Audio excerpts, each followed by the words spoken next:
Hi sir, నమస్తే అండి. మీరు చూస్తున్నారు జిఎస్ఎన్ ఫార్మింగ్. సార్ అందరూ చూసి వెళ్ళిపోతున్నారు. సబ్స్క్రైబ్ చేసుకోండి, కొంచెం చేసుకుంటే మోటివేషన్ ఉంటుంది. ఓకే సార్, సబ్జెక్ట్లోకి వెళ్ళేటప్పుడు సార్ ఇప్పుడు ఏంటంటే మీరు పొటేళ్ళు క్లియర్గా చూడండి సార్. ఆ పెద్ద సైజ్ అన్నీ కూడా 30 days అవుతుంది సార్ తీసుకొచ్చి. గూడేరు సంత నుంచి తీసుకొచ్చారు సార్ ఒక వైట్ పొటేళ్ళు, వినుగొండ పిల్ల సార్ అది. అందులోని మనకి ఒక 50 పొటేళ్ళు తర్వాత తీసుకొచ్చారండి. మరుస రోజు నేను వీడియో తీయడానికి అంతకు ముందు రోజు తీసుకొచ్చారు సార్. అవి ఇవి కలిసే ఉన్నాయి. ఆ పెద్ద సైజులు అన్నీ కూడా మనకి లైవ్ వెయిట్ ఒక 50లో ఒక 25 యానిమల్స్ 40 kg అబవ్ ఉన్నాయండి. ఉన్న 30 యానిమల్స్ కూడా 30-35 మధ్యలో ఉన్నాయి సార్. ఆ 25 యానిమల్స్ 50లో 25 యానిమల్స్ ఒక నెలకు వచ్చి మినిమం 10 kg బాడీ వెయిట్ అనేది రావడం జరిగిందండి. ఇప్పుడు దీన్ని బట్టి మీరు క్లియర్గా ఒక విషయాన్ని అర్థం చేసుకోండి సార్.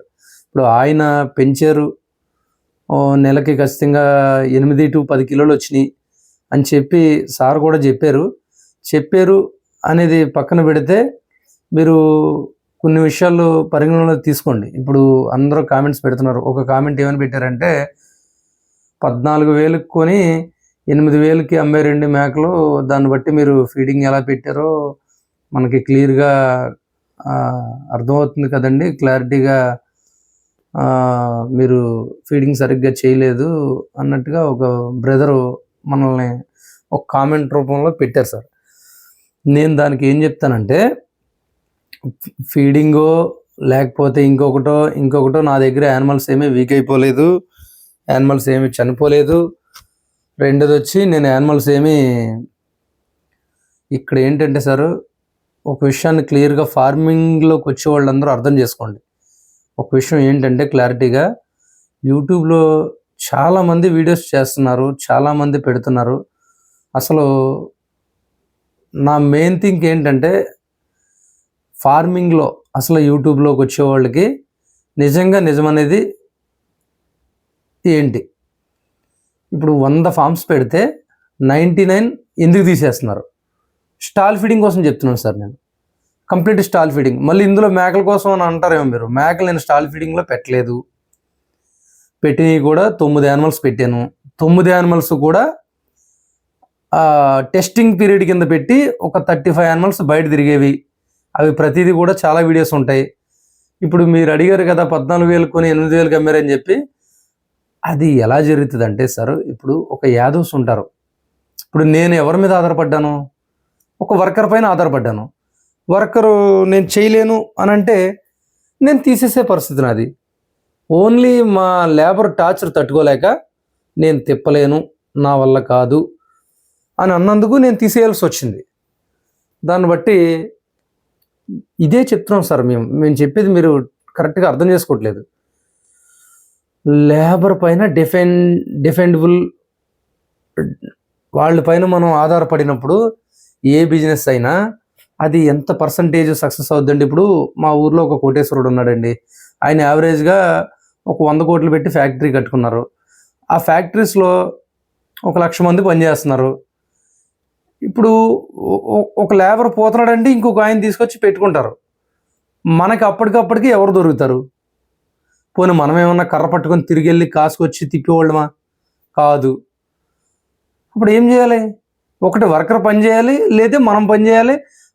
వర్కరు లేక మనము పని చేయలేని పర్పస్ వచ్చినప్పుడు మనం అమ్మేయాల్సిందే. అలాంటి సందర్భంలోనే వాటిని అమ్మేశానండి. ఒకటి క్లియర్గా అర్థం చేసుకోండి సార్. సబ్జెక్ట్ పక్క వెళ్ళిపోతుంది. ఈ పొటేలు మీరు క్లియర్గా అబ్జర్వేషన్ చేయండి. ఇప్పుడు సారు ఇన్ని లక్షలు పెట్టి పెట్టుబడి ఇన్ని రోజులు ఫార్మింగ్లో ఉండి ఆయన ఏం సాధించారో ఏంటో మీకు రాబోయే వీడియోలో అర్థమవుద్దండి క్లియర్గా. అసలు ఆ పొటేలు చూసారండి, అసలు ఒక్క నెలకి దాని బాడీ అసలు 2 నెలలకి డబుల్ అయిపోతుందంటే అసలు ఫీడింగ్లో అసలు ఏ రేంజ్ ఏ స్థాయిని ఆయన అందుకున్నారో మీరు ఇమాజినేషన్ చేసుకోండి సార్.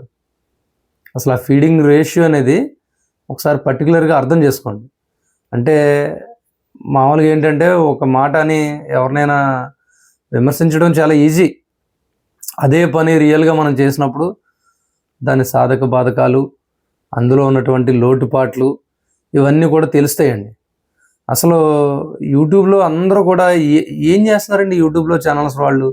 ఇప్పుడు ఎవరో ఒక 20 పెట్టుకుంటారు, 30 పెట్టుకుంటున్నారు. పెట్టుకొని ఆ వీడియోస్ తీస్తున్నారు. తీసి ఏమండి ఇలాగా మేము ఈరోజు దొడ్డు ఊడ్చేమండి, ఈరోజు ఇచ్చేసామండి, ఒక 20 పూటలు కొంటున్నారు, చేస్తున్నారు, అమ్మేస్తున్నారు. అంటే ఎవరినో విమర్శించడానికి చెప్తలేదండి. పర్టికులర్గా ఒక 100 కానీ 200 యానిమల్స్ కానీ చేసి దాంట్లో చూసారండి ఆ షెడ్లో మొత్తం ఎంత ఎంత ఐటమ్స్ వేస్ట్ అయిపోయి ఎన్ని ఖాళీగా ఉన్నాయో. ఇప్పుడు ఆ షెడ్ కూడా 100 అడుగులు లెంత్ అండి. అది ప్రతిదీ కూడా పక్కా ప్లానింగ్ సార్. ఆ షెడ్లో మీరు క్లియర్గా కానీ చూస్తే సార్ స్మెల్ రాదు సార్. అసలు మనం ఊరు మధ్యలో పెట్టి పెంచేయచ్చండి. ఆ షెడ్ ప్లానింగే ద మోస్ట్ సక్సెస్ఫుల్ అండి.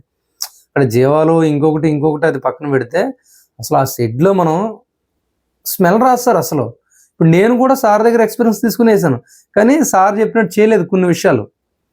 షెడ్ 30 అడుగులు లెంత్ పెట్టాను, ఇవన్నీ కొన్ని హైట్ ఏమో 6.5 అడుగులు పెట్టుకున్నారు సార్ కింద నుంచి, నేనేమో 5 అడుగులే పెట్టాను.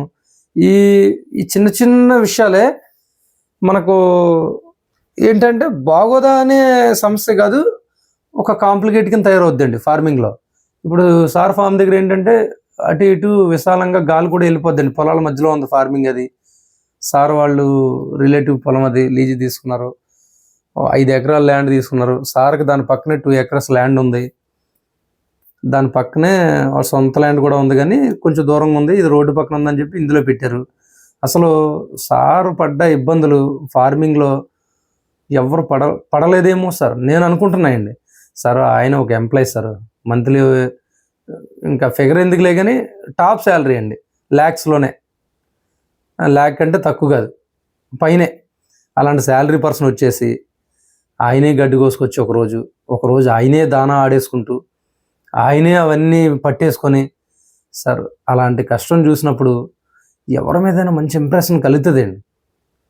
ఇప్పుడు ఆయన అంత కష్టపడినప్పుడు మనం ఎవరైనా సరే చేసుకునే వాళ్ళకి కొంత అదొక స్పిరిట్లా కనిపిస్తుందండి. చాలా కష్టపడ్డారు సార్ సారు. ఇంకొకటి, సార్కి మెడిసిన్లో కూడా అపారమైన అనుభవం ఉందండి. ఒక వెటర్నరీ డాక్టర్కి నాకు తెలిసి సార్ తెలిసిన దాంట్లో 20% తెలుస్తుందండి. ఏహెచ్ డైరెక్టర్ కోసం చెప్తున్నానండి, అందులో కింద ఉన్న వాళ్ళ కోసం కాదు. ఇదిగోండి సార్, మొన్న సార్ తెచ్చిన యానిమల్స్లో ఇక్కడ ఉన్న యానిమల్స్ వాటికి బ్లూటంగ్ వచ్చిందండి. వాటిని సపరేట్ చేసి ట్రీట్మెంట్ చేసి బతికిచ్చారు సార్. డైలీ మేత తినకపోతే కూడా వాటికి సెలెన్స్ పెట్టి ఆయనే పెట్టుకొని ఆయనే చూసుకొని ఆయనే మొత్తం అంతా కేరింగ్ చేసుకొని వాటిని బతికిచ్చారండి. సార్ ఇలా ఉంటుందండి. ఇప్పుడు ఎన్ని చేసినా ఒక్కొక్కసారి ఏదో ఒకటి పోవడం ఇలా జరుగుతుంటుంది. సార్ ఇంకొక ఆయన 80 లక్షల రూపాయలు కామెంట్ పెట్టారండి. ఆ కామెంట్కి రిప్లై చెప్తున్నా. 80 లక్షల రూపాయలు ఇంట్రెస్ట్కి ఇస్తే ఇయర్లీ సంవత్సరానికి 20 లక్షలు వస్తాయి. 20 లక్షలతోటి మనం హాయిగా ఏదైనా చేసుకుని హ్యాపీగా ఉండొచ్చు అన్నారు. అది వాస్తవమే సార్, తప్పే ఉంది. ఇప్పుడు దాదాపు మనకు తెలిసిన వాళ్ళే అలీఖాన్ ఛానల్లో ఉంటాయి చూడండి, కంప్లీట్గా వారానికి ఒక వీడియో వస్తుంది. అక్కడ ఫామ్ ఉంది, ఫామ్ సెటప్తో ఖాళీగా ఉంది. ఎందుకని ఖాళీగా ఉంది? చేయలేకే కదా సార్. మేము చెప్పేది ఏంటి, మీరు అందరూ వచ్చేసి ఇబ్బంది పడమని చెప్తలేదు. మీరు ఏదైనా చేసేటప్పుడు దాని పిన్ టు పిన్ తెలుసుకోండి. తెలుసుకున్న తర్వాత మాత్రమే ఫార్మింగ్లోకి రండి. అంతేగాని వచ్చేసి దాన్ని పెంచలేక దానికి డబ్బులు ఖర్చు పెట్టలేక మనం అసలు సార్ ఒక్క మాట గుర్తుపెట్టుకోండి సార్, మిషన్ల మీద ఇంకో దాని మీద డబ్బులు రావండి. మనకి దేని మీద వస్తాయి? యానిమల్స్ పైన వస్తాయి డబ్బులు. మనకి ఏంటంటే స్టార్టింగ్లో వచ్చినప్పుడు మంచి ఇంట్రెస్ట్ ఉంటుంది. ఇంట్రెస్ట్ ఉంది కాబట్టి ఖర్చు పెట్టేసాం, తీసుకుంటాం కదా అని అనుకుంటాం. కానీ మనం అనుకున్నట్టు ఎందుకు అవుతుంది పరిస్థితులు? మనకు ఫీడింగ్ రేషియో తెలియనప్పుడు ఇంకేదేదో జరుగుతుంటుంది. అది దాన్ని బట్టి అర్థం చేసుకోండి. ఇప్పుడు జెన్యున్గా ఇన్ఫర్మేషన్ ఇచ్చే ఛానల్స్ ఏం లేవండి యూట్యూబ్లో నాకు తెలిసి. తమ మార్కెట్ స్ట్రాటజీ కోసమో ఇంకేదో సొంత స్వలాభం కోసమో చెప్తున్నారు తప్ప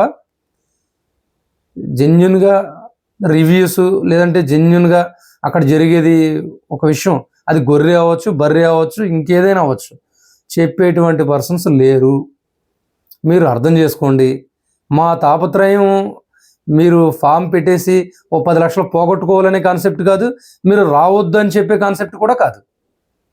మీకు ఇంట్రెస్ట్ ఉన్న వాళ్ళు రండి, కానీ తెలుసుకోండి బాబు, తెలుసుకోండి. Thank you. వీడియో అయిపోయింది. ధన్యవాదాలు.